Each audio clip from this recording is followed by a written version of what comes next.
Los desposeídos, de Úrsula K. Le Guin. Capítulo 8. Anarres. Estaban afuera en los campos de atletismo del Parque Norte de Avenay, 6 de ellos en el calor y el polvo del anochecer. Todos se sentían gratamente repletos porque la comilona se había prolongado a lo largo de la tarde, un festival y un festín callejero con manjares cocinados al aire libre.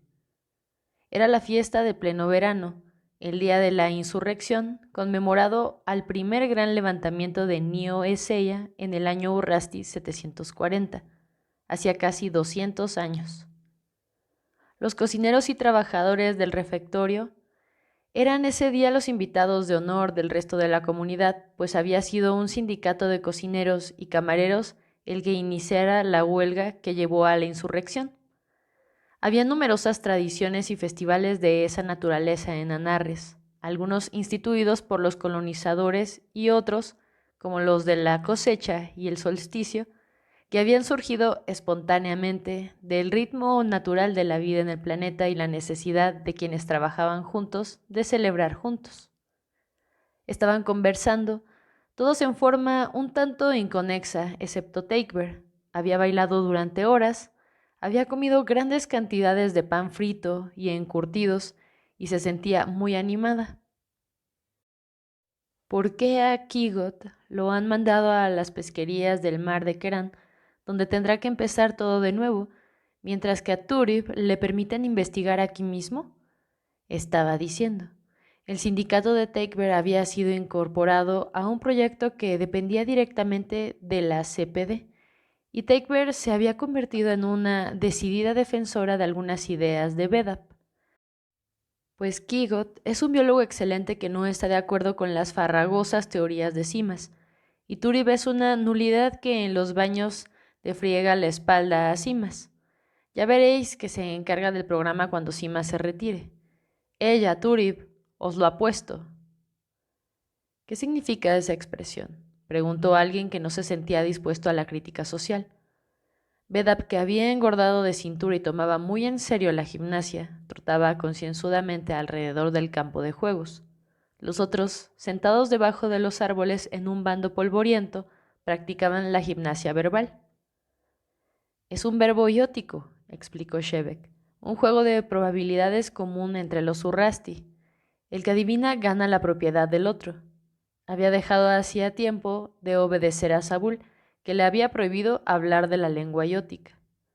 ¿Cómo se incorporó esa palabra al právico? Los colonizadores, explicó otro, tuvieron que aprender právico de adultos. Durante mucho tiempo pensaron sin duda con los conceptos de las lenguas antiguas. Leí en alguna parte que la palabra maldición no figura en el diccionario právico. Es iótico también. Farig no pensó en incluir maldiciones cuando inventó el idioma, o las computadoras no lo consideraron necesario. ¿Qué es infierno entonces?, preguntó Takeber. Yo pensaba que quería decir el depósito de mierda del pueblo en que crecí. Vete al infierno, el peor lugar del mundo. Dessar, el matemático que ahora tenía un puesto permanente en el instituto y que siempre rondaba alrededor de Shevek, aunque rara vez hablaba con Takeber, dijo en su estilo criptográfico: significa Urras. En Urras significa el lugar al que van a parar los condenados. Es un puesto veraniego en el sudoeste, dijo Ternis, un ecologista, una vieja amiga de Takeber. En Yótico, el sentido religioso. Ya sé que tienes que leer en Yótico, Shep, pero ¿tienes que leer libros de religión? Los conceptos de la antigua física Urrasti son todos religiosos. Infierno significa el lugar del mal absoluto. El depósito de estiércol de Valle Redondo, dijo Takeber, como yo pensaba. Vedap llegó resoplando, blanco de polvo, chorreando sudor. Se sentó pesadamente al lado de Shevek y jadeó. Di algo en yótico, pidió Richard, una alumna de Shevek. ¿Cómo suena? Tú sabes, infierno, maldición. Acaba de maldecirme, dijo la chica riendo. Di una frase entera. Shevek dijo una frase en yótico. En realidad no sé cómo se pronuncia, añadió. Trato de adivinar. ¿Qué quiere decir? Si el paso del tiempo es cualidad de la conciencia humana, el pasado y el futuro son funciones de la mente, de una presecuencista queremcho. Qué extraño pensar en gente que habla y que uno no la puede entender. Ni siquiera entre ellos pueden entenderse. Hablan centenares de lenguas, esos anarquistas locos de la luna. Agua, agua, dijo Bedab, todavía jadeando. No hay agua, dijo Terrus. No ha llovido una sola vez en 18 décadas. 183 días exactamente. La sequía más larga en Avenay desde hace 40 años. Si continúa, tendremos que reciclar la orina como en el año 20. ¿Un vaso de Pishev? No bromees, dijo Terrus. En esa cuerda floja estamos ahora. ¿Lloverá bastante? Las cosechas de hoja de Levante del Sur ya están todas perdidas. Ni una gota de lluvia en 30 décadas. Todos contemplaron el cielo dorado, brumoso. Las hojas dentadas de los árboles a cuya sombra estaban sentados, altas especies exóticas originarias del viejo mundo, colgaban mustias de las ramas polvorientas, rizadas por la sequía. No más gran sequía, dijo Désar. Laboratorios modernos, desalinizadores, prevención. Podrían ayudar a aliviarla, dijo Terrus. El invierno llegó temprano aquel año, frío y seco en el hemisferio norte. Un polvo escarchado flotó en el viento por las calles bajas, anchas de Avenay. El agua para los baños fue estrictamente racionada. La sed y el hambre eran más urgentes que la higiene. El alimento y la vestimenta para los 20 millones de habitantes de Anarres procedían de las plantas de Holum, hoja, semilla, fibra, raíz.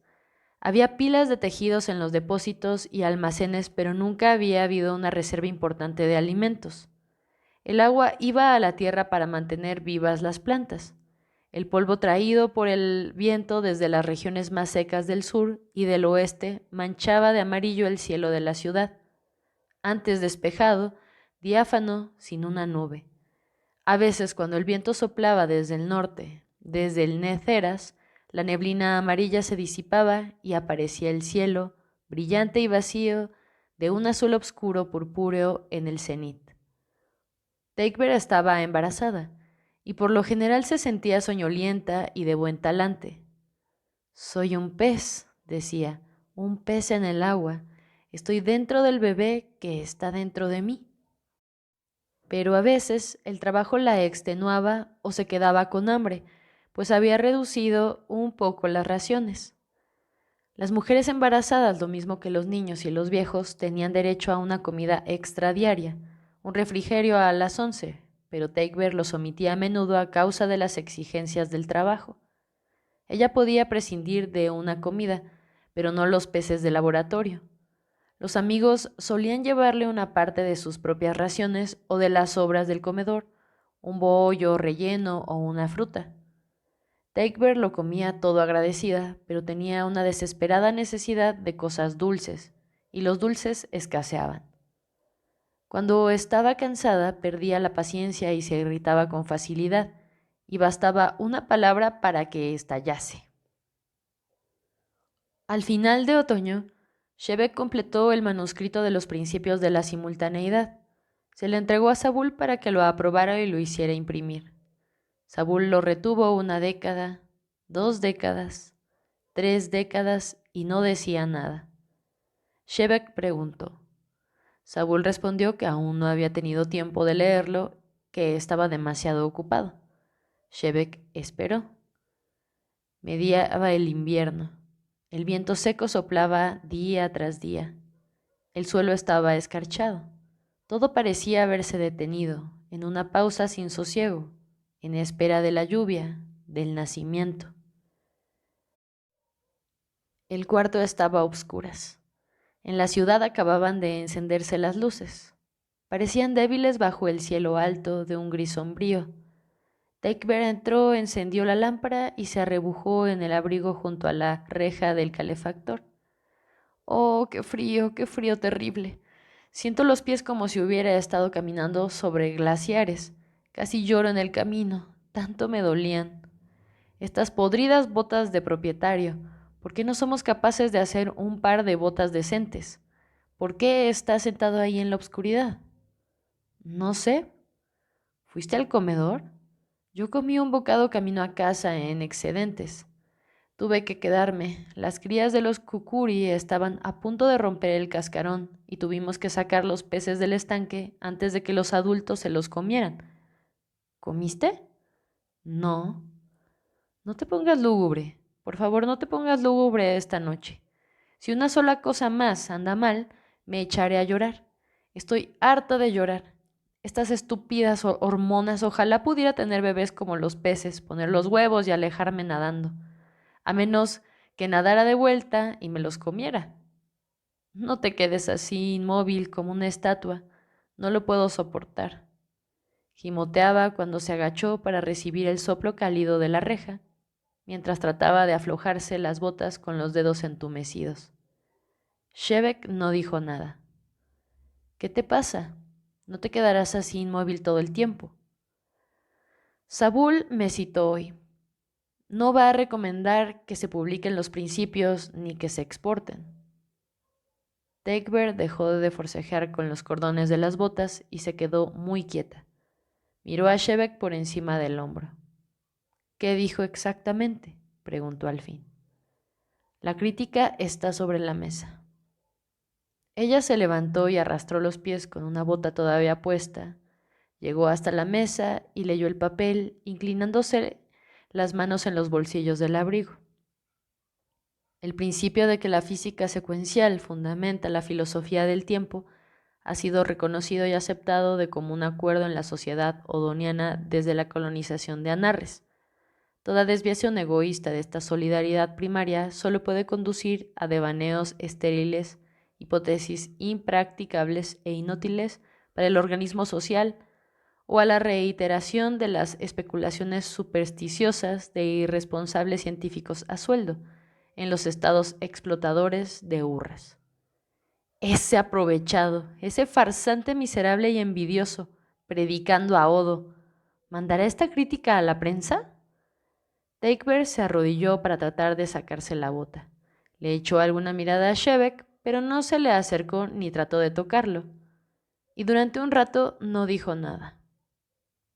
Habló con una voz que no era fuerte y tensa como un momento antes. Ahora tenía otra vez aquella calidad natural propia, grave y aterciopelada. ¿Qué vas a hacer, Shev? No hay nada que hacer. Nosotros imprimiremos el libro, fundaremos un sindicato de prensa y aprenderemos tipografía. El papel está racionado al mínimo. Nada de impresiones no esenciales, solo las publicaciones de la CPD, hasta que las plantaciones de árboles Holum estén a salvo. Entonces, ¿no podrías alterar de algún modo la presentación? Disfrazar lo que dices, decorarlo con galones secuenciales para que lo acepte. No puedes disfrazar lo negro de blanco. Ella no preguntó si no podía eludir el control de Saúl o pasar por encima de él. Nadie en Anarres pasaba por encima de nadie. No había subterfugios. Si uno no podía trabajar en solidaridad con los síndicos, trabajaba solo. Y sí, se interrumpió. Se incorporó y puso las botas a secar cerca del calefactor. Se quitó el abrigo, lo colgó, se echó sobre los hombros un grueso chal tejido a mano. Llegó, se sentó en la cama que rechinó ligeramente al hundirse. Miró a Shevek que seguía sentado de perfil entre ella y la ventana. ¿Y si le propusieras que lo firme como coautor, como el primer trabajo que escribiste? Saúl no prestará su nombre para especulaciones supersticiosas. ¿Estás seguro? ¿Estás seguro de que no es justamente eso lo que quiere? Él sabe de qué se trata lo que tú has hecho. Siempre dijiste que era astuto. Sabe que tu libro lo echaría a él y a toda la escuela secuencial en el recipiente de reciclaje. Pero si lo pudiera compartir contigo, compartir el mérito, es un ego puro, eso es lo que es. Si pudiera decir que es su libro, Shevek dijo amargamente. Compartir con él el libro sería como compartirte a ti. No lo tomes de esa manera, chef. Es el libro lo que importa, las ideas. Escúchame, nosotros queremos conservar a este niño, a este bebé que va a nacer. Queremos amarlo. Pero si por alguna razón tuviera que morir, si se quedara con nosotros, si solo pudiera vivir en un hogar de niños, si nunca pudiéramos verlo ni saber cómo lo llaman, si tuviéramos esa opción, ¿qué elegiríamos? ¿Conservar al niño o darle la vida? No sé, dijo él. Hundió la cara entre las manos y se frotó la frente con angustia. Sí, desde luego, sí, pero esto... Pero yo, hermano, corazón amado, dijo Teichberg. Cruzó las manos por delante del regazo, pero no las tendió hacia él. No importa el nombre que figure en el libro, la gente sabrá. La verdad es el libro. Yo soy ese libro, dijo él. Cerró los ojos y se quedó muy quieto. Teichberg se le acercó, tímidamente, y lo tocó con cuidado como si tocara una herida. A principios del año 164 se imprimió en Avenay la primera versión incompleta, drásticamente abreviada de los principios de la simultaneidad firmada por Sabul y Shebek como coautores. La CPD solo editaba a la sazón los documentos y las directivas esenciales, pero Sabul había influido ante la prensa y la división de informaciones de la CPD y los había convencido del valor propagandístico del libro en el exterior. Hurras, dijo, veía con maligno regocijo la sequía y las perspectivas de una hambruna en Anarres. En los periódicos Loti llegados en el último embarque abundaban las siniestras profecías sobre el inminente desastre odoniano. Que mejor desmentido, arguyó Sabul, que la publicación de una obra de pensamiento puro, un monumento científico, decía en su crítica revisada, que se eleva por encima de la adversidad material para demostrar la vitalidad inextinguible de la sociedad odoniana y cómo supera al proletariado anarquista en todos los ámbitos del pensamiento. De modo que la obra fue editada, y 15 de los 300 ejemplares viajaron a través del espacio en el carguero Yoti Alerta. Shebek nunca abrió un ejemplar del libro impreso. Sin embargo, en el paquete destinado a la exportación agregó una copia del original completo, escrita a mano. Una nota en la cubierta rogaba que se lo entregaran al doctor Airo del Colegio de la Ciencia Noble en la Universidad de Yeu-Eun, con saludos del autor.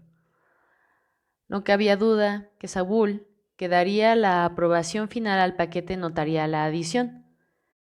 Si sacó el manuscrito o lo dejó, Shebek no lo supo.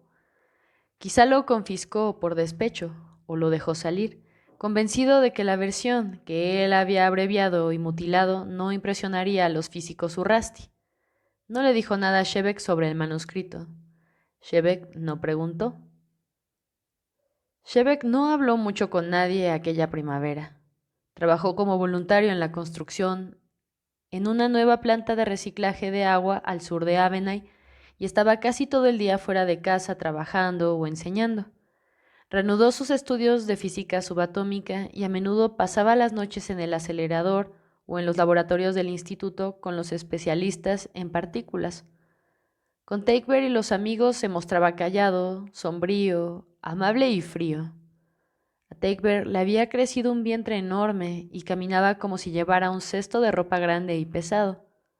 No abandonó el trabajo en los laboratorios de piscicultura hasta que encontró y adiestró a un reemplazante, y entonces volvió al domicilio y los trabajos del parto se presentaron de pronto, atrasados en más de una década. Shebek llegó a media tarde. ¿Podrías buscar a la comadrona?, dijo Teichberg. Dile que las contracciones se repiten cada 4 o 5 minutos, pero no se aceleran mucho, y no hay por qué darse demasiada prisa. Shebek se dio prisa, pero no encontró a la comadrona y tuvo miedo. Tanto la comadrona como el médico del distrito estaban ausentes y ninguno de ellos había dejado una nota indicando dónde se los podía encontrar, como era costumbre. El corazón empezó a golpearle con violencia y de repente lo vio todo con una claridad terrible. Vio que esa falta de ayuda era de mal augurio. Se había alejado de Takebird desde el invierno, desde la decisión respecto del libro. Ella había estado cada vez más callada, más pasiva, más paciente, y él ahora comprendía esa pasividad. Se había estado preparando para morir. Era ella quien se había alejado de él y él no había tratado de seguirla. Él solo había atendido a la amargura de su propio corazón, nunca a los temores o al coraje de ella. La había dejado sola porque quería estar solo, y así se había distanciado más y más lejos, demasiado lejos, y seguiría estando solo ahora para siempre. Corrió a la clínica local y llegó tan sin aliento y con las piernas tan temblorosas que allí pensaron que sufría un ataque cardíaco. Explicó. Enviaron un mensaje a otra comadrona y le dijeron que volviera al domicilio, que la compañera lo necesitaría. Volvió y a cada paso sentía que el miedo crecía en él, el terror, la certidumbre de la pérdida. Pero cuando llegó no pudo arrodillarse junto a Takebird y pedirle perdón, como necesitaba hacerlo tan desesperadamente. Takebird no tenía tiempo para escenas emotivas, estaba ocupada. Había sacado todo de la plataforma de la cama, excepto una sábana limpia, y estaba ocupada en las tareas del paño. No se quejaba ni gritaba, como si no sintiera ningún dolor, pero cada vez que tenía una contracción, la dominaba con los músculos y la respiración, y luego soltaba un largo soplido como alguien que hace un esfuerzo tremendo para levantar una carga pesada. Shebek no había visto nunca un trabajo que utilizara de ese modo toda la fuerza del cuerpo. No podía observar semejante trabajo sin tratar de colaborar. Quizá convenía que le tomara la mano para cuando ella necesitara un punto de apoyo. Descubrieron esta combinación enseguida por el método de la prueba y el error, y se mantuvieron así aún después de la llegada de la comadrona. Takebird parió de pie, agachada, la cara contra el muslo de Shebek, las manos aferradas a los brazos entrelazados de Shebek. Ya va, dijo la comadrona con tranquilidad, bajo el jadeo pesado de la respiración de Takebird, y levantó la criatura viscosa pero reconociblemente humana que había aparecido. Siguió un borbotón de sangre y una masa amorfa de algo no humano, no vivo. El terror olvidado volvió a asaltar a Shebek, redoblado. Era muerte lo que veía. Takebird le había soltado los brazos y yacía a sus pies, acurrucada y exánime. Se inclinó sobre ella, tieso de horror y de congoja. Ya está, dijo la comadrona. Ayúdela a hacerse a un lado para que yo pueda limpiar esto. Quiero lavarme, dijo Takebird débilmente. Aquí, ayúdela a lavarse. Estos son paños esterilizados. Allí.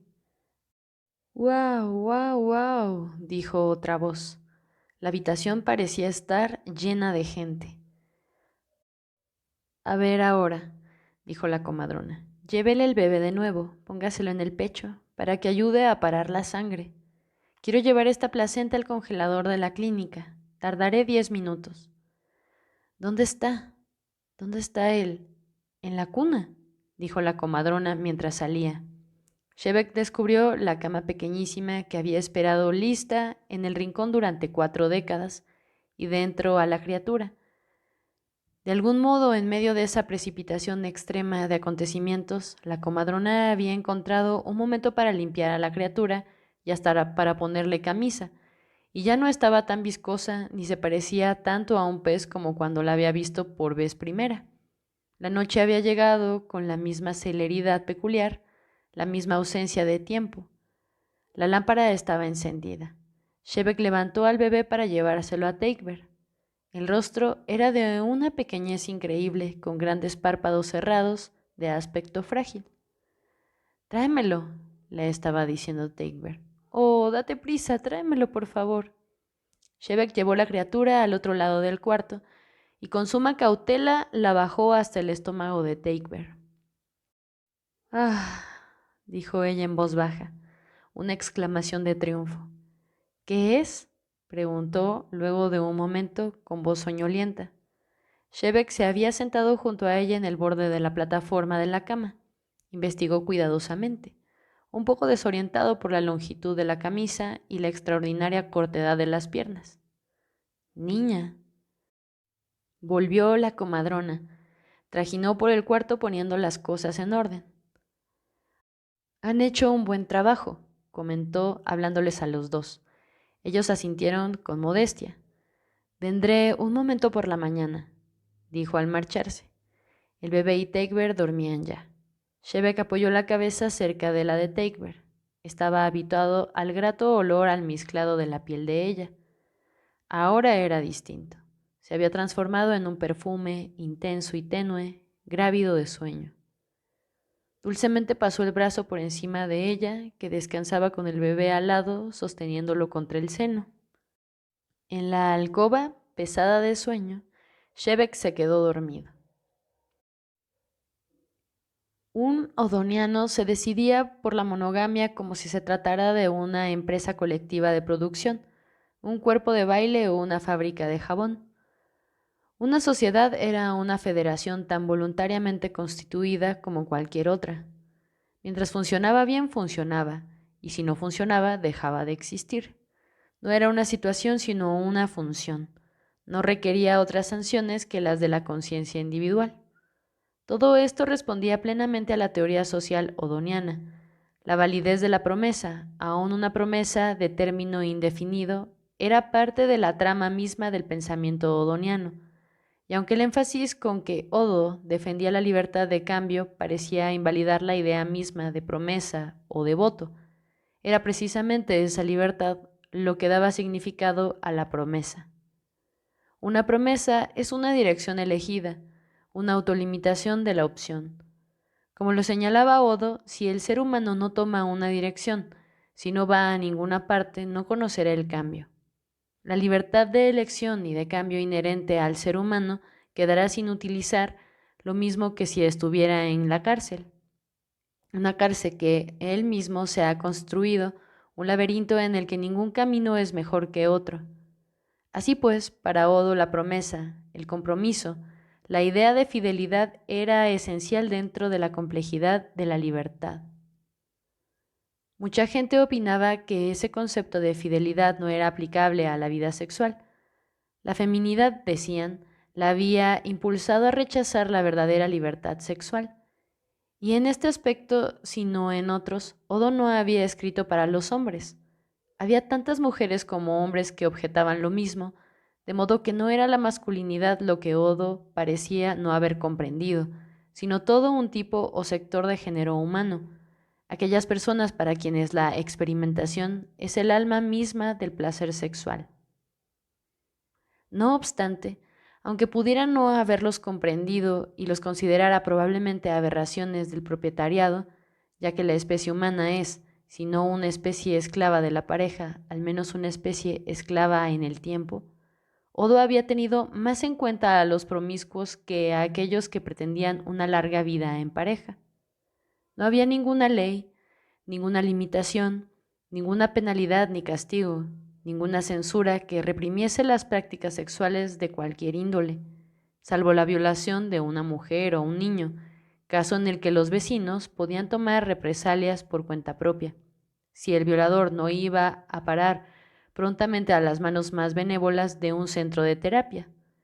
Pero las vejaciones eran extremadamente raras en una sociedad en la que la satisfacción sexual completa era la norma a partir de la pubertad, y la única limitación a la actividad sexual era una moderada presión en favor de la práctica en privado, una especie de recato impuesto por la vida comunitaria.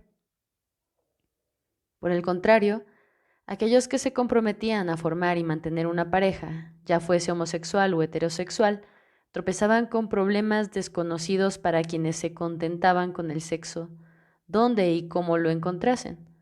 No solo tenían que luchar contra los celos y los sentimientos posesivos y los otros males comunes de la pasión, la unión monogámica, sino también las presiones de la sociedad.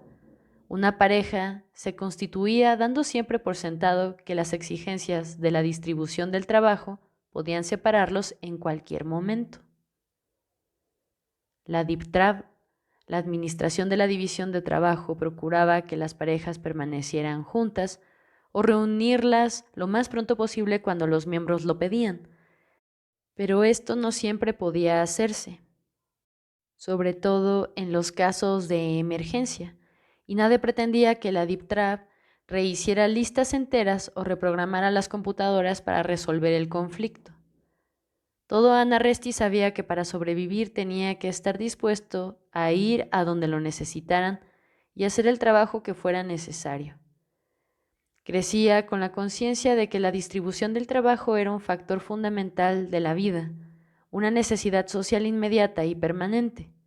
La vida conyugal era en cambio un asunto privado, una elección que solo podía hacerse dentro de los límites de la elección más fundamental.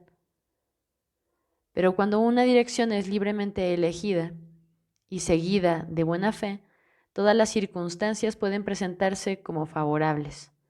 De modo que la posibilidad y aún la realidad de la separación servían a menudo para fortalecer la lealtad de los compañeros.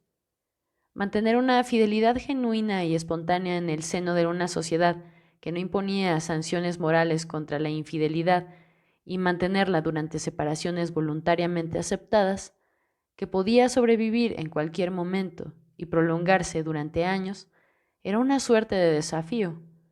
Pero los seres humanos gustan del desafío, buscan la libertad en la adversidad. En el año 164, muchas personas que nunca la habían buscado probaron esa clase de libertad y les gustó. Les gustó aquella impresión de que pasaban por una prueba peligrosa. La sequía que comenzara en el verano de 163 no disminuyó en el invierno. En el verano de 164 llegó la escasez y la amenaza de un desastre si la sequía se prolongaba. El racionamiento era estricto. Las leyes de trabajo, una necesidad imperiosa, el trabajo de cultivar y distribuir alimentos en cantidad suficiente, era ahora convulsivo, desesperado. Sin embargo, la gente no estaba desesperada. Odo había escrito: un niño libre de la culpa de la propiedad y el peso de la competencia económica crecerá con el deseo de hacer lo que necesita hacer y con la capacidad de disfrutar lo que hace. Es el trabajo inútil lo que enturbia el corazón, el deleite de la madre que amamanta, del estudioso, del cazador afortunado, del buen cocinero, del artesano hábil, de cualquiera que hace un trabajo necesario y lo hace bien. Esta alegría perdurable es tal vez la fuente más profunda de la efectividad humana y de la vida en sociedad. Hubo una corriente subterránea de alegría en ese sentido, en aquel verano de Avenay. Todos disfrutaban del trabajo por duro que fuese, predispuestos a dejar de lado cualquier preocupación tan pronto como hacía lo que podía hacerse. La vieja insignia de la solidaridad había revivido.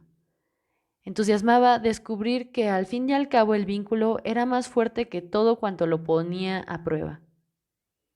A principios del verano, unos carteles de la CPD aconsejaron reducir en 1 hora la jornada de trabajo, pues las proteínas proporcionadas por los comedores eran insuficientes para un consumo normal de energía. La actividad exuberante de las calles de la ciudad ya había declinado. La gente que salía temprano del trabajo vagabundeaba por las plazas, jugaba a los bolos en los parques secos, se sentaba en las puertas de los talleres y conversaba con los transeúntes. La población de la ciudad había menguado bastante, pues varios millares se habían marchado a trabajar a los campos como voluntarios o enviados por la Deep Trap, pero la confianza mutua mitigaba la depresión o la angustia. «Ya saldremos del paso», decían serenamente, y torrentes de vitalidad corrían casi a flor de piel. Cuando fallaron los pozos de agua de los suburbios del norte, los voluntarios, especializados y no especializados, adultos y adolescentes, trabajando en los ratos libres, instalaron caños maestros traídos de otros distritos y la obra fue ejecutada en 30 horas. A fines de verano, Shebeck fue enviado a una leva agrícola de emergencia en la comunidad de Saltos Colorados, en Levante del Sur, con el aliciente de alguna lluvia caída en la estación tormentosa ecuatorial. Estaban tratando de obtener una cosecha de granos de Holum, plantarla y cegarla antes de que volviera la sequía. Shebek había estado esperando un destino de emergencia, pues los trabajos en la construcción habían concluido y él se había anotado en el padrón de tareas generales. Durante todo el verano no había hecho otra cosa que dictar cursos, leer, acudir a cualquier llamada de voluntarios en la manzana del domicilio o en la ciudad, y volver a casa a reunirse con Takebert y la pequeña. Takebert, después de 5 décadas, trabajaba nuevamente en el laboratorio, pero solo por las mañanas. Como madre lactante tenía derecho a un suplemento de proteínas e hidratos de carbono y aprovechaba ese derecho. Sus amigos ya no podían compartir con ella las sobras de comida. No habían sobras.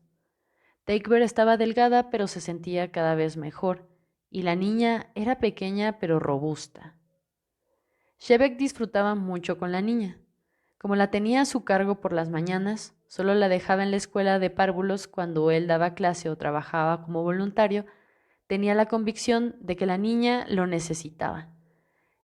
Carga y recompensa de la paternidad. La niña, un bebé despierto y vivaz, era el público perfecto para las reprimidas fantasías verbales de Shebek, lo que Takebert llamaba su vena loca.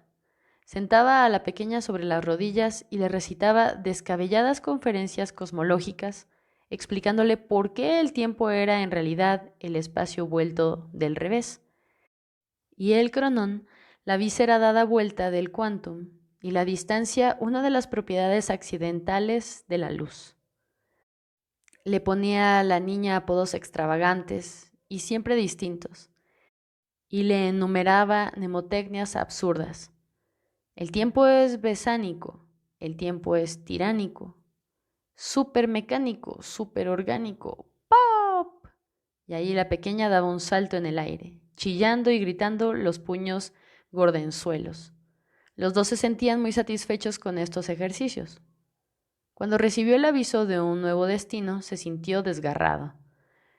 Pero junto con la triste necesidad de separarse de Takebert y el bebé, tenía la seguridad formal de que estaría de vuelta dentro de 60 días. Mientras contara con eso, no tenía por qué quejarse. La noche anterior a la partida de Shebek, Bedab fue a comer con ellos en el refectorio del instituto y volvieron juntos a la habitación. Se sentaron a conversar en la noche calurosa, con la luz apagada y las ventanas abiertas. Bedab, que comía en un comedor pequeño donde los arreglos especiales no eran una carga para los cocineros, había guardado durante una década su ración de bebidas especiales, una botella de 1 litro de zumo de frutas. La mostró con orgullo, una fiesta de despedida.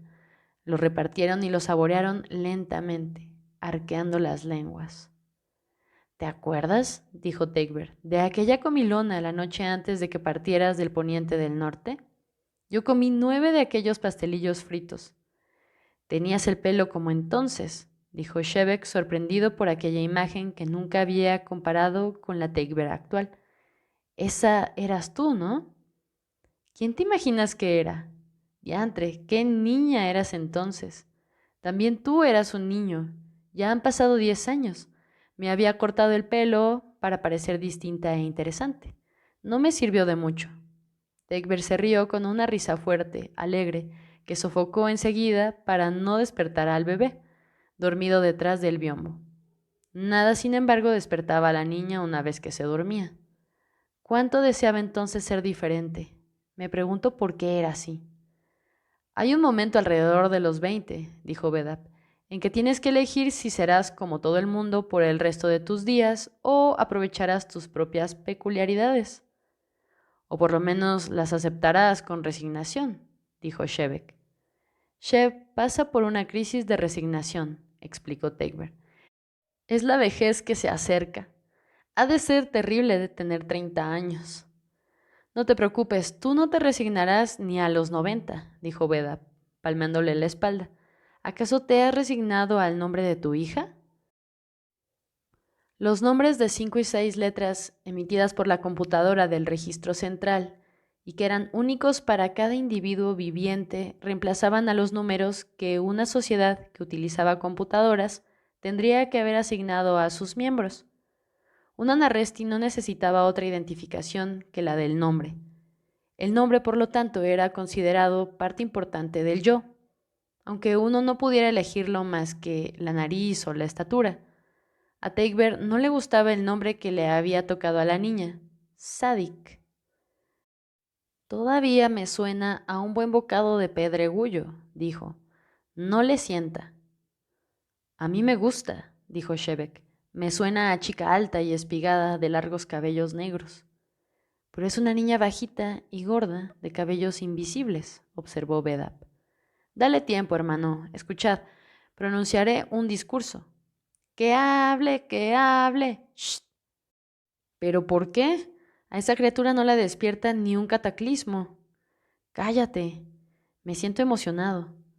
Shebeck alzó la copa de zumo de fruta. Lo que quiero decir es esto. Me alegra que Sadik haya nacido ahora. Es un año difícil, en tiempos difíciles, y necesitamos de nuestra hermandad. Me alegra que haya nacido ahora y aquí. Me alegra que sea uno de los nuestros, un odoniano, nuestra hija y nuestra hermana. Me alegra que sea la hermana de Bedap, que sea la hermana de Sabul, y aún de Sabul. Brindo por esa esperanza, que mientras viva, Sadik ame a sus hermanas y hermanos tanto y con tanta alegría como yo los amo en esta noche, y que llueva. La CPD, el principal usuario de la radio, el teléfono y los servicios postales, coordinaba los medios de comunicación a larga distancia del mismo modo que coordinaba los medios de transporte y embarque a larga distancia.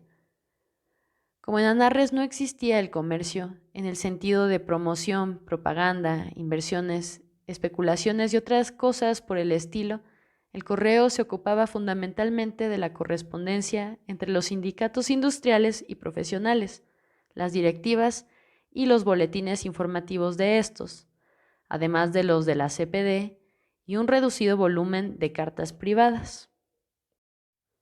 Por el hecho de vivir en una sociedad en la que cada miembro podía mudarse cuando y donde quisiera, el Anarresti tendía a buscar amigos en el lugar donde residía, no en el que había residido. Los teléfonos se utilizaban muy rara vez dentro de una comunidad. No habían distancias que lo justificaran. Hasta Abenay respondía al trazado de estricto modelo regional con sus manzanas. Los vecindarios semiautónomos que, por sus dimensiones, permitían que cualquier vecino pudiera ir a pie a ver cualquier otro o en procura de cualquier cosa que pudiera necesitar. Por lo tanto, las llamadas telefónicas eran principalmente de larga distancia y estaban a cargo de la CPD. Las llamadas personales tenían que ser concertadas anticipadamente por correo o no eran conversaciones sino simples mensajes que se dejaban en la central de la CPD. Las cartas no iban cerradas, no por ley, naturalmente, sino por convención. La comunicación a larga distancia es costosa en materiales y mano de obra, y como la economía privada no estaba separada de la pública, había un sentimiento generalizado de rechazo a las cartas y llamadas superfluas. Era una frivolidad, olía a propietariado, a egoísmo. Quizá por eso las cartas iban abiertas. Nadie tenía derecho a pedir que alguien llevara una carta que no se podía leer.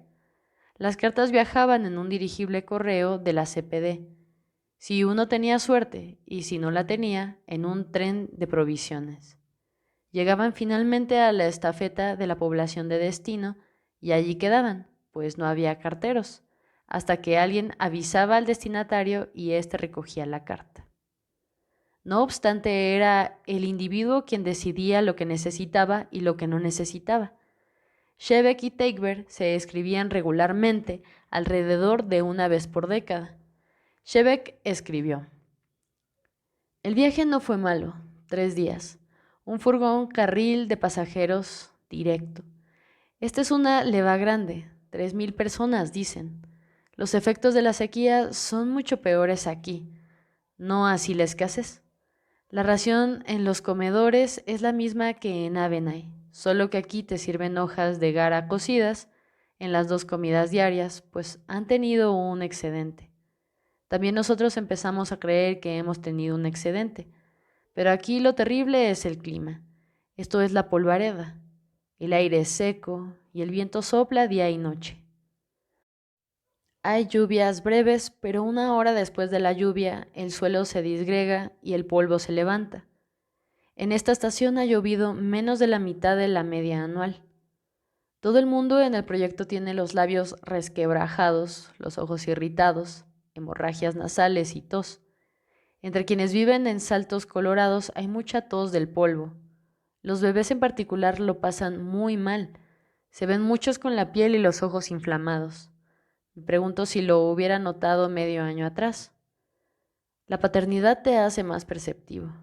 El trabajo es trabajo y hay camaradería, pero el viento seco desgasta. Anoche pensé en el Neceras y el rumor del viento en la noche me recordaba el torrente.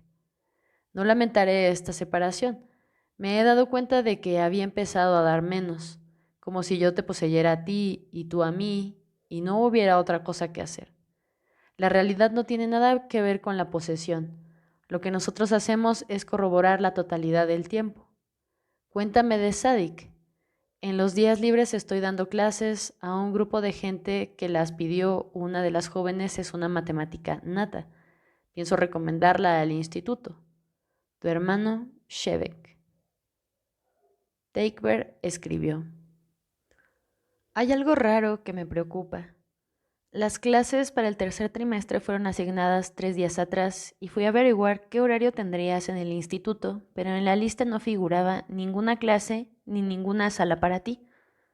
Pensé que te habían omitido por error y fui al sindicato de miembros y ellos dijeron que sí, que querían que dieras la clase de geometría. De modo que fui a la oficina de coordinación del instituto. Vi a la vieja de la nariz y ella no sabía nada. No, yo no sé absolutamente nada. Vaya al centro de asignaciones. Esto es ridículo, dije, y fui a ver a Sabul. Pero no estaba en el gabinete de física y no lo he visto aunque he vuelto 2 veces. Con Sadik, que usa un maravilloso sombrero blanco de paja que Terras le tejió y está tremendamente seductora. Me niego a ir a desenterrar a Sabul del cuarto o de la gusanera o donde sea que vive. Tal vez está fuera haciendo trabajos voluntarios. Ja, ja, ja. Quizá tú podrías telefonear al instituto y averiguar qué clase de error es ese. En realidad fui y miré en el centro de asignaciones de la DipTrap, pero no había ninguna lista nueva para ti. Allí la gente es correcta, pero esa vieja de la nariz es ineficiente y descomedida, y nadie se interesa por nada. Vedap tiene razón. Nos hemos dejado envolver en las redes de la burocracia. Por favor, vuelve. Con la matemática genial si es preciso. La separación educa, sin duda, pero tu presencia es la educación que yo quiero. Estoy consiguiendo medio litro de zumo de fruta más una cuota de calcio por día porque andaba escasa de leche y Sadik chillaba mucho. Bien por los viejos doctores. Todo, siempre, té. Shebek nunca recibió esa carta. Se había marchado de Levante del Sur antes de que llegara la estafeta de Saltos Colorados. Había unas 2.500 millas desde Saltos Colorados a Avenay. Lo natural hubiera sido viajar con quien quisiera llevarlo, ya que todos los vehículos de transporte estaban disponibles como vehículos de pasajeros para tantas personas como cupieran. Pero como había que devolver 450 personas a los puestos regulares que habían tenido en el noroeste, se les facilitó un tren. Era un tren de vagones de pasajeros, o al menos de vagones que momentáneamente se utilizaban para pasajeros. El menos popular era el furgón, que en un viaje reciente había transportado un cargamento de pescado ahumado. Al cabo de un año de sequía, las líneas normales de transporte eran insuficientes, aunque los trabajadores se esforzaban por atender todas las necesidades. Era la federación más numerosa de la sociedad odoniana y ella misma, por supuesto, se había organizado en sindicatos regionales, coordinados por representantes que se reunían y colaboraban con la CPD local y central. La red mantenida por la Federación de Transportes funcionaba bien en tiempos normales y en situaciones de moderada emergencia. Era flexible, se adaptaba a las circunstancias y los sindicos del transporte tenían fuerza y orgullo profesional. Bautizaban a sus máquinas y dirigibles con nombres como Indomable, Resistencia, Devora los vientos. Tenían lemas: Nunca fallamos, nada es excesivo, Pero ahora, cuando la hambruna amenazaba a regiones enteras del planeta, cuando había que trasladar grandes levas de trabajadores de una región a otra, las demandas eran excesivas. No había vehículos suficientes, no había gente suficiente para manejarlos. La flota íntegra de la Federación en alas o sobre ruedas estaba consignada al servicio y los aprendices, los trabajadores jubilados, los voluntarios, los reclutas de emergencia, todos estaban ayudando en los camiones, los trenes, los barcos, las estaciones y los puertos. El tren en que viajaba Shevek avanzaba lentamente, con pausas prolongadas, pues tenía que dar paso a todos los trenes de víveres. De pronto se detuvo durante 20 horas consecutivas. Un señalero sobrecargado de trabajo o falto de experiencia había cometido un error y había habido un accidente en la línea. El pequeño poblado en que el tren se detuvo no tenía reservas de alimentos ni en los comedores ni en los depósitos. No era una comunidad agrícola, sino una población industrial que fabricaba hormigón y piedra espuma, merced a la fortuna coincidencia de algunos yacimientos de cal y un río navegable. Habían camiones huertos, pero los pobladores dependían del transporte para abastecerse de víveres. Si daban de comer a los 450 pasajeros del tren, los 150 lugareños se quedarían sin nada. Idealmente, tendrían que haber compartido lo que había, comer todos a medias, o pasar hambre a medias unos y otros. Si los del tren hubieran sido 50 o hasta un centenar, probablemente la comunidad les habría cedido por lo menos una horneada de pan. Pero 450, si a cada uno le daban algo, quedarían sin provisiones durante varios días. Y luego, ¿cuándo llegaría el próximo tren de provisiones? ¿Y cuánto grano traería? No dieron nada. Los viajeros que ese día no habían podido desayunar, ayunaron durante 60 horas. No probaron bocado hasta que la vía quedó despejada y el tren, luego de correr 150 millas, llegó a una estación con el refectorio aprovisionado para pasajeros. Aquella fue para Shevek la primera vez que pasó hambre. Había ayunado a veces cuando trabajaba porque no quería perder tiempo en ir a comer. Siempre había tenido a su disposición 2 comidas completas diarias, constantes como el amanecer y el crepúsculo. Nunca se le había ocurrido pensar cómo sería tener que prescindir de esas comidas. Nadie en su sociedad, nadie en el mundo, tenía que prescindir de esas comidas. Mientras el hambre lo atormentaba más y más, mientras el tren seguía detenido hora tras hora en el desvío entre una carretera escarificada y polvorienta y una fábrica paralizada, tuvo pensamientos sombríos acerca de la realidad del hambre y de la posible inadecuación de la sociedad para sobrellevar una hambruna sin perder la solidaridad que constituía su fuerza. Era fácil compartir cuando había comida suficiente, o apenas la suficiente para seguir viviendo. Pero cuando no la había, entonces entraba en juego la fuerza. La fuerza se convertía en derecho, en poder, y la herramienta del poder era la violencia, y su aliado más devoto, el ojo que no quiere ver. El resentimiento de los pasajeros era amargo, pero menos ominoso que la actitud de la gente del pueblo. El modo en que se escondían detrás de sus muros con sus posesiones e ignoraban la presencia del tren, nunca lo miraban. Shevek no era el único pasajero de humor melancólico. Una larga conversación iba y venía serpenteando al costado de los vagones detenidos. La gente opinaba, argumentando y asintiendo, siempre en torno del mismo tema que angustiaba a Shevek.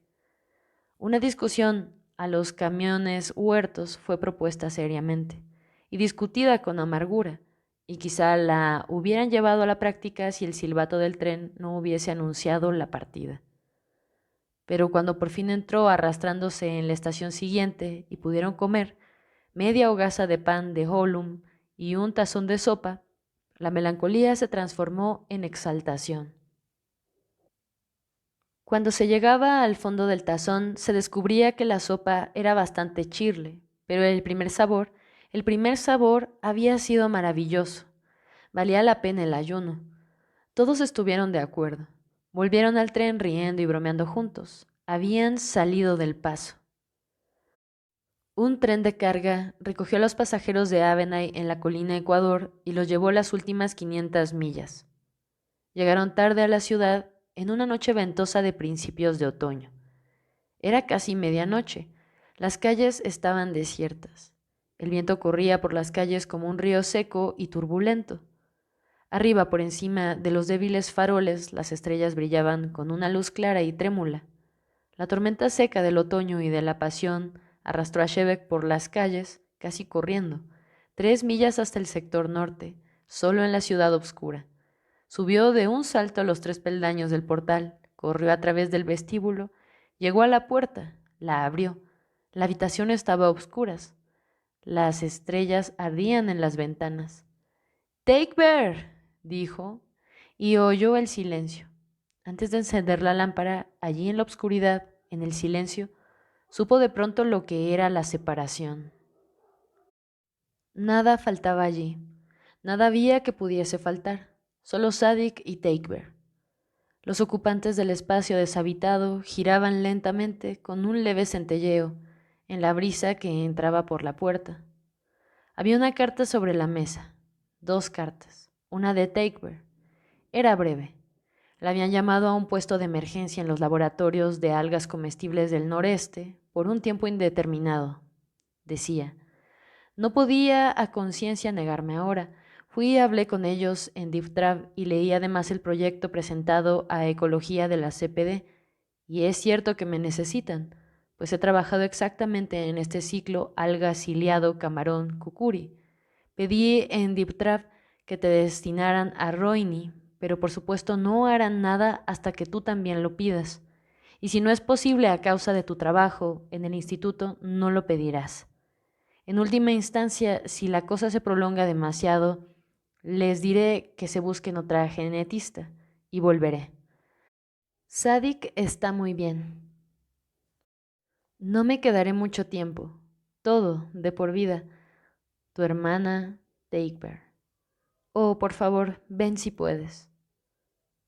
La otra nota estaba garrapateada en un trocito diminuto de papel. Shevek. Gab, física, tan pronto como regreses. Sabul. Shevek fue de un lado a otro por el cuarto. La tormenta, el ímpetu que lo había lanzado por las calles, seguía aún en él. Había tropezado contra el muro. No podía ir más lejos, pero tenía que moverse. Miró dentro del armario. No había nada excepto su gabán de invierno y una camisa que Take, aficionada a los trabajos manuales delicados, había bordado para él. Las escasas ropas de ella habían desaparecido. El biombo plegado mostraba la cuna vacía. La plataforma de dormir no estaba tendida, pero la manta naranja cubría las ropas de cama cuidadosamente arrolladas.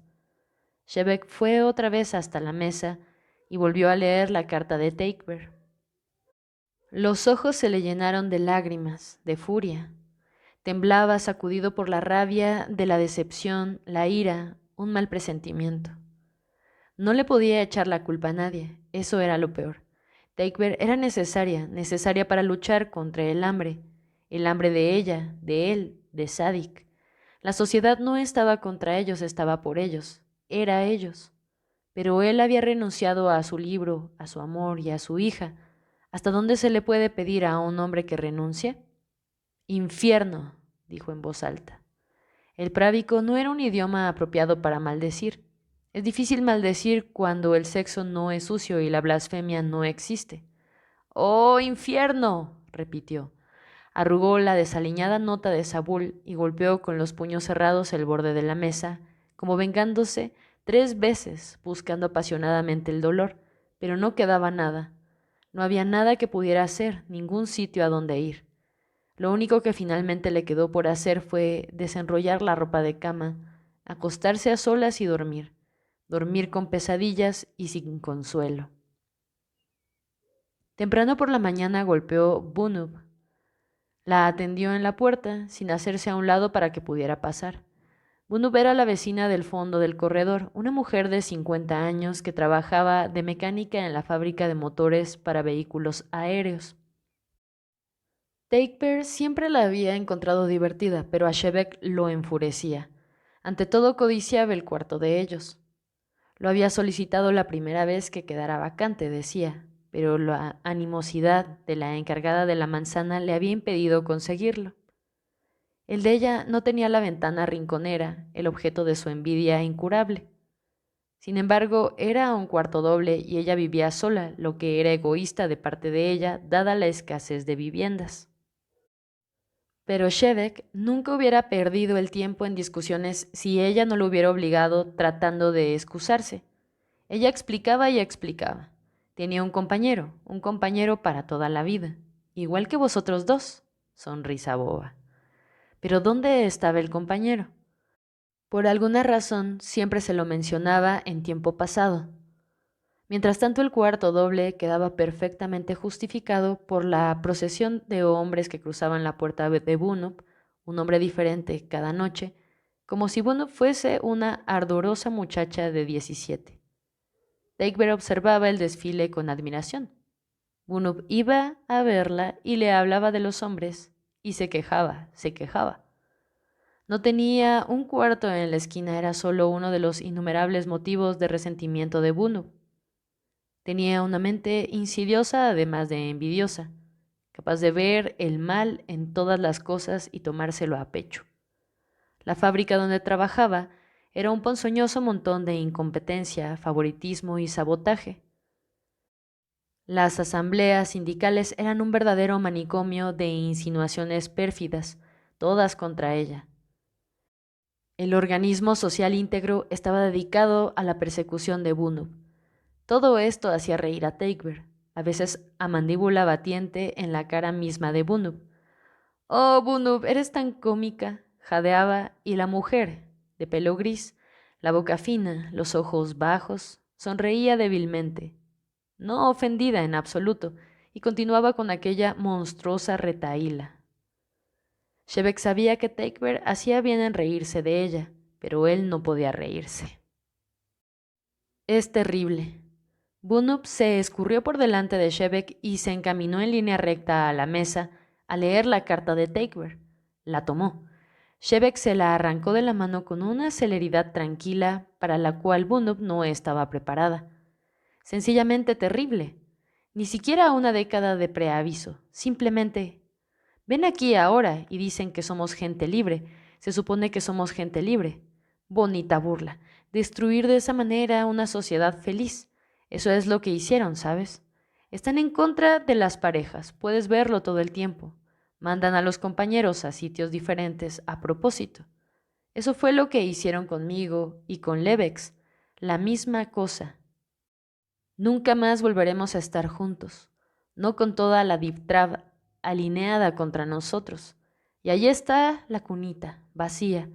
Pobre criaturita, lo que ha llorado estas 4 décadas de día y de noche. Me tenía despierta horas y horas. La escasez, por supuesto. Dagobert no tenía bastante leche.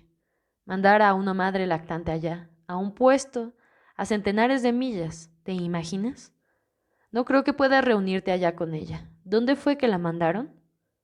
Al noreste. Quiero ir a desayunar, Bunup. Tengo hambre. ¿No es típico que lo hicieran mientras no estabas? Que hicieran que mientras no estaba. Mandarla lejos, destruir la pareja. Bunup leía ahora la nota de Sabul, que había desarrugado cuidadosamente. Ellos saben cuándo tienen que intervenir. Me imagino que dejarás el cuarto, ¿no? No te permitirán quedarte con uno doble. Dagobert hablaba de volver pronto, pero me di cuenta de que quería darse ánimos. Libertad. Dicen que somos libres. Bonita burla. Llevados y traídos de aquí para allá. Oh, maldita sea, Bunup. Si Dagobert no hubiera querido el puesto, lo habría rechazado. Sabes que nos amenaza una hambruna. Bueno, me preguntaba si ella no estaba deseando un cambio. Suele ocurrir después que viene un bebé. Pensé hace tiempo que tendrías que haber llevado a ese bebé a un parvulario. Los niños se interponen entre los compañeros. Los atan. Es natural, como tú dices, que ella haya estado deseando un cambio y se haya apresurado a aceptarlo cuando lo consiguió. Yo no dije eso. Voy a desayunar. Shebek salió a grandes pasos con 5 o 6 puntos sensibles en carne viva que Bunub había tocado certeramente. Lo horrible de aquella mujer era que expresaba todos los temores de él, los más ruines. Ahora se había quedado en la habitación, probablemente para planificar la mudanza. Se había despertado tarde y llegó al comedor justo antes que cerraran las puertas. Famélico todavía del viaje tomó una doble ración de potaje y de pan. El muchacho que atendía a las mesas lo miró con desaprobación. Nadie en esos tiempos se servía porciones dobles. Shebek le devolvió la mirada y no dijo nada. Había pasado unas 80 horas con 2 tazones de sopa y 1 kilo de pan, y tenía derecho a resarciarse, pero Maldición no iba a dar explicaciones. La existencia se justificaba por sí misma. La necesidad es el derecho. Él era un odoniano, la culpa la dejaba para los aprovechados. Se sentó en una mesa a solas, pero Désar se le unió inmediatamente, sonriendo, mirándolo o mirando al lado de él con sus desconcertantes ojos estrábicos. Larga ausencia, dijo Désar. Leva agrícola, 6 décadas. ¿Cómo anduvieron las cosas aquí? Escaseando. Escasearán todavía más, dijo Shebek, pero sin verdadera convicción, pues estaba comiendo y el sabor del potaje era maravilloso. Frustración, angustia, hambruna, le decía el cerebro, asiento de la inteligencia. Pero el cerebelo, acurrucado con impenitente ferocidad en la oscuridad profunda del cráneo, reclamaba: comida ahora, comida ahora. Bueno, bueno. ¿Viste a Saúl? No, llegué tarde anoche. Miró a Désar y dijo con fingida indiferencia: Teigberg consiguió un puesto en la lucha contra la hambruna. Tuvo que marcharse hace 4 días. Désar asintió con genuina indiferencia. Eso oí. ¿Supiste de la reorganización del instituto? No. ¿Qué sucede? El matemático extendió sobre la mesa las manos largas, delicadas, y se las miró. Era poco suelto de lengua y telegráfico. En realidad tartamudeaba, pero Shebek nunca había llegado a saber si era una tartamudez verbal o moral. Así como siempre había simpatizado con Désar sin saber por qué, siempre había momentos en que lo encontraba profundamente desagradable, también sin saber por qué. Este era uno de esos momentos. Había un algo de taimado en la expresión de la boca de Désar, en sus ojos bajos, como en los ojos bajos de Bunu. Un corte drástico. Solo quedó el equipo funcional. Echaron a Shipeg. Shipeg era un matemático notoriamente estúpido que siempre conseguía, adulando una y otra vez a los estudiantes, procurarse en cada término un curso que ellos mismos solicitaban. Lo enviaron afuera, un instituto regional. Hará menos daño escarnando Hollum, dijo Shebek. Ahora que se había alimentado, pensaba que quizá la sequía, en última instancia, podía favorecer de algún modo al organismo social. Las prioridades volvían a ser claras. Eliminadas las inepcias, los puntos débiles, los focos enfermos, los órganos perezosos funcionarían otra vez a un ritmo normal. El cuerpo político perdería grasa. Hablé por ti en la asamblea, dijo Désar, alzando los ojos, pero sin encontrar, porque no podía, los ojos de Shebek. Mientras Désar hablaba, aún antes de comprender lo que él quería decirle, Shebek supo que estaba mintiendo. Lo supo con absoluta certeza. Désar no había hablado por él, había hablado contra él. Ahora comprendía por qué a veces lo detestaba. Reconocía que en Désar había a veces malicia pura, algo que hasta entonces se había negado a admitir. Que Désar también lo quería y que trataba de dominarlo era igualmente claro y para Shebek igualmente detestable. Los senderos tortuosos de la posesividad, los laberintos del amor, odio, no tenían sentido para él. Arrogante, intolerante, pasaba a través de esos muros sin detenerse. No volvió a hablar con el matemático. Terminó el desayuno y cruzó la plazoleta en la mañana luminosa de principios de otoño, alejándose hacia el gabinete de física. Fue al cuarto trasero que todo el mundo llamaba la oficina de Saúl, la habitación en que se había encontrado por primera vez con él, cuando Saúl le entregara la gramática y el diccionario ióticos. Saúl alzó los ojos detrás del escritorio y los volvió a bajar, absorto en sus papeles, el científico infatigable, abstraído. Luego permitió que la presencia de Shevek se le filtrase en el sobrecargado cerebro y enseguida, de pronto, se mostró efusivo con Shevek. Parecía enflaquecido y más viejo, y cuando se levantó encorvó los hombros más que de costumbre en una postura que era quizá conciliadora. Tiempos malos, dijo, tiempos difíciles. Habrá peores, replicó Shevek con volubilidad. ¿Cómo andan las cosas por aquí? Mal, mal. Saúl meneó la cabeza encanecida. Estos son malos tiempos para la ciencia pura, para el intelectual. ¿Hubo algo bueno? Saúl soltó una risita forzada. ¿Llegó algo para nosotros en los embarques de burras este verano? Dijo Shevek mientras hacía sitio en el banco. Se sentó y cruzó las piernas. Delgado, la tez clara y curtida por el sol de levante del sur, que le había plateado la fina pelusa del rostro, era una figura sólida y joven, al lado de Saúl. Los dos se daban cuenta del contraste. Nada de interés. ¿Ningún comentario sobre los principios? No. El tono era agrio, más parecido al tono habitual de Saúl. ¿Ninguna carta? No. Eso es raro. ¿Qué tiene de raro? ¿Qué esperabas? ¿Una cátedra de la Universidad de Yeun? ¿El premio Seo Owen? Esperaba reseñas y réplicas. Ha habido tiempo suficiente. Dijo eso mientras Saúl decía, aún no ha habido tiempo para reseñas. Una pausa. Tendrás que comprender, Shevek, que la convicción de que estás en la verdad no es suficiente. Trabajaste duro en ese libro, lo sé. Y yo trabajé duro escribiéndolo, tratando de aclarar que no era solo un ataque irresponsable a la teoría secuencial, que tenía aspectos positivos. Pero si otros físicos no dan valor a tu trabajo, entonces es hora de que revises tu propia escala de valores y ver dónde está la discrepancia. Si para otra gente no significa nada, ¿de qué sirve? ¿Qué función cumple? Soy un físico, no un analista de funciones, dijo Shevek con amabilidad. Todo odoniano tiene que ser un analista de funciones. Tú has cumplido 30 años, ¿no? A esa edad un hombre tendría que conocer no solo su función celular, sino también su función orgánica, el papel óptimo que podría corresponderle en el organismo social. Quizá tú no hayas tenido que pensarlo, no tanto como la mayoría de la gente. No, desde los 10 o 12 años he sabido qué clase de trabajo tenía que hacer. Lo que un niño piensa que le gusta hacer no es siempre lo que la sociedad necesita. Tengo 30 años, como tú dices, un niño un poco viejo. Has llegado a esa edad en un ambiente excepcional, siempre protegido, amparado.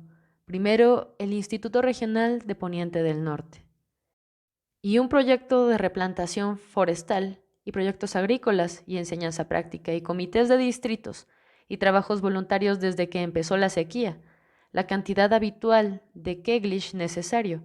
Me gusta hacerlo en realidad, pero también hago física. ¿A dónde quieres ir? Como Saúl no contestaba y se limitaba a mirarlo con furia por debajo de las cejas espesas, aceitosas, Shevek agregó, bien, podrías decirlo claramente, pues no llegarás a nada por el camino de mi conciencia social. ¿Consideras funcional el trabajo que has hecho aquí? Sí. Cuanto más organizado, más central es el organismo. Lo central significa, en este caso, el campo de la función real, de las definiciones de tomar. Puesto que la física temporal intenta organizarlo todo en una estructura inteligible, es por definición una actividad central y funcional. No da pan para las bocas de la gente. Acabo de pasar 6 décadas ayudando a dar pan. Cuando me vuelvan a llamar volveré a ir. Mientras tanto quiero hacer mi trabajo. Si hay física para hacer, reclamo mi derecho a hacerla. Lo que tienes que entender es que en estas circunstancias no se trata de hacer física, no la que tú haces. Tenemos que volcarnos a las cosas prácticas. Saúl se agitó un momento en la silla. Parecía malhumorado e inquieto. Hemos tenido que prescindir de 5 personas. Lamento decirte que tú eres una de ellas. Así es la cosa. Exactamente como yo pensaba, dijo Shebek, aunque en realidad no se había dado cuenta hasta ese momento de que Saúl lo estaba echando del instituto. No obstante, tan pronto como la oyó, le pareció una noticia ya familiar, y no quería darle a Saúl la satisfacción de que lo hubiera conmovido. Lo que te perjudicó fue una combinación de circunstancias. La naturaleza abstrusa, irrelevante de la investigación que has realizado en estos últimos años, además de una cierta impresión, no necesariamente justificada, pero compartida por muchos miembros del instituto, de que tanto tus enseñanzas como tu comportamiento revelan un cierto desapego, un celo privado, falta de altruismo. Eso fue planteado en la asamblea. Yo te defendí, por supuesto, pero no soy más que un síndico entre otros muchos. ¿Desde cuándo el altruismo es una virtud odoniana?, dijo Shebek. Bueno, no importa. Veo lo que quieres decir. Se puso de pie. No podía seguir allí sentado, pero por lo demás estaba tranquilo. Y enseguida dijo con perfecta naturalidad: Supongo que no me recomendaste para un puesto docente en otro sitio. ¿De qué hubiera servido?, dijo Saúl casi melodioso, exculpándose. Nadie toma nuevos profesores. Los profesores y los estudiantes están trabajando codo a codo en las tareas de prevención de la hambruna en todo el planeta. Naturalmente, esta crisis no durará. Dentro de un año o algo así la miraremos de lejos, orgullosos por los sacrificios realizados y el trabajo cumplido mutuamente, solidarios, compartiendo y compartiendo por igual. Pero en este momento, Shebek estaba de pie, erguido, el cuerpo relajado, mirando por la ventana pequeña y sucia el cielo desnudo. Tenía muchas ganas de despedirse de Saúl diciéndole que se fuera al infierno, pero fue un impulso diferente y más profundo el que encontró las palabras. En realidad, dijo, es probable que tengas razón. Saludó brevemente a Salud con un movimiento de cabeza y salió del cuarto. Tomó un autobús al centro de la ciudad. Todavía tenía prisa, algo lo arrastraba. Estaba siguiendo un camino y quería llegar hasta el final, al punto muerto. Fue a la Diptrav, al centro de asignaciones, y solicitó un puesto en la comunidad a que habían enviado a Takeberg. La Diptrav, con sus computadoras y una enorme tarea de coordinación, ocupaba toda una manzana. Las oficinas eran hermosas, imponentes de acuerdo con los cánones Anarresti, de líneas sobrias, delicadas. Por dentro, el centro de asignaciones, un recinto de techo alto, parecía un granero, desbordaba de gente y de actividad. Las paredes tapizadas de anuncios de puestos y de letreros con instrucciones acerca de qué despacho o departamento acudir por tal o cual asunto. Mientras esperaba en una de las colas, Shebek escuchaba a las personas que estaban delante de él. Un muchacho de 16 y un hombre de unos 60. El joven iba a ofrecerse como voluntario para un puesto de prevención de la hambruna. Desbordaba sentimientos nobles, fraternales, sed de aventuras, ilusiones. Se sentía feliz de poder ir solo, de dejar atrás la infancia. Hablaba mucho como un niño, con una voz no habituada aún a los tonos más graves. Libertad, libertad, resonaba en su charla impetuosa, en cada una de sus palabras.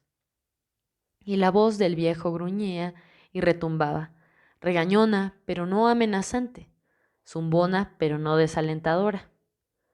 La libertad, la capacidad de ir a algún lugar a hacer algo. La libertad era lo que el viejo valoraba y alababa en el joven, aunque se burlara de su arrogancia. Shebek los escuchaba con placer. Rompían la serie de grotescos de la mañana. Tan pronto como Shebek explicó a dónde quería ir, la empleada adoptó un aire contrito y salió en busca de un atlas que abrió sobre el mostrador entre los dos. Mire, dijo, Era una mujer menuda y fea con dientes de conejo. Puso sobre las páginas coloreadas del atlas unas manos tersas y diestras. Aquí está Rolny, ¿ve? Esta península que sobresale al norte del mar Temeniano. No es más que un inmenso arenal. Allí no hay nada, nada más que los laboratorios marítimos en el extremo, ¿ve? Y en la costa solo hay pantanos y marismas saladas hasta que llega aquí, a Armonía, 1000 kilómetros. Y al oeste están los páramos del litoral. Lo más cerca de Rolly, a donde podría ir, sería algún poblado de la montaña. Pero allí no piden trabajadores de emergencia. Se bastan a sí mismos. Desde luego podría ir allí de todos modos, añadió en tono algo diferente. Está demasiado lejos de Rolny, dijo él, mirando el mapa, notando en las montañas del noreste la pequeña ciudad aislada en que Takebert había crecido, Valle Redondo. ¿No necesitan un portero en el laboratorio marino? ¿Un estadístico? ¿Alguien que les dé de comer a los peces? Lo verificaré. El sistema humano cibernético de archivos de la Deep Trap funcionaba con admirable eficiencia. La empleada no tardó ni 5 minutos en obtener la información deseada en medio de la enorme y constante entrada y salida de información acerca de cada obra en marcha, cada puesto solicitado, cada trabajador requerido y las prioridades dentro de la economía general de la sociedad. Acaban de completar una leva de emergencia. Es la compañera de usted, ¿no? Tiene todo el personal que necesitan. 4 técnicos y un javeguero experimentado. Personal completo. Shebek apoyó los codos en el mostrador e inclinó la cabeza, rascándosela. Un gesto de confusión y derrota enmascarado por la timidez. Bueno, dijo al fin, no sé qué hacer. Escuche, hermano, ¿por cuánto tiempo es el puesto de la compañera? Indefinido. Pero es un puesto de prevención de la hambruna, ¿no? No seguirá así eternamente. No es posible. Lloverá este invierno. Shebek miró la cara seria, comprensiva, atormentada de aquella hermana. Sonrió un poco, pues no podía dejar sin respuesta a esos buenos deseos. Volverán a reunirse. Mientras tanto... Sí, mientras tanto, dijo él. Ella lo miró, esperando a que se decidiera. A él le correspondía decidirse, y las opciones eran infinitas. Podía quedarse en Avenay y organizar cursos de física si conseguía estudiantes voluntarios. Podía ir a la península de Rolny y vivir con Takebert, aunque sin un sitio para él en la planta de investigación. Podía vivir en cualquier parte y no hacer nada más que levantarse 2 veces al día e ir al comedor más cercano para que le dieran de comer. Podía hacer lo que quisiera. La identidad de las palabras trabajo y juego en právico tenían naturalmente una marcada connotación ética. Odo había advertido el peligro de que el uso de la palabra trabajo en su sistema analógico, las células que trabajan en común, el trabajo óptimo del organismo, el trabajo de cada elemento, y así sucesivamente, pudiera derivar en un moralismo rígido. Cooperación y función, 2 conceptos fundamentales de la analogía, implicaban trabajo. La prueba de un experimento, 20 tubos de ensayo en un laboratorio o 20 millones de personas en la Luna, significaban pura y simplemente una función, trabajo. Odo había previsto la trampa moral. El santo nunca está atareado, había dicho, quizá no sin tristeza. Pero el ser social nunca elige a solas. Bueno, dijo Shebek, acabo de regresar de un puesto de prevención de la hambruna. ¿Hay algo en ese campo que sea necesario hacer? La empleada le clavó una mirada de hermana mayor, incrédula pero indulgente. Hay unos 700 pedidos anunciados en esta misma sala, dijo. ¿Cuál le gustaría? ¿Hay alguno que requiera matemáticas? Son casi todos trabajos agrícolas y especializados. ¿Entiende algo de ingeniería? No mucho. Bueno, hay coordinación de trabajo. Eso requiere sin duda cabeza para los números. ¿Qué le parece ese? De acuerdo. Es en el sudoeste, ¿sabe? En la polvareda. Ya he estado antes en la polvareda. Además, como usted dice, algún día lloverá. Ella asintió, sonriendo, y escribió en la ficha de la DIPTRAP de Abenay, Instituto Científico NO, Acodo SO, Coordinación del Trabajo, Molino Fosfatos. IP Emergencia 513-165, indefinido.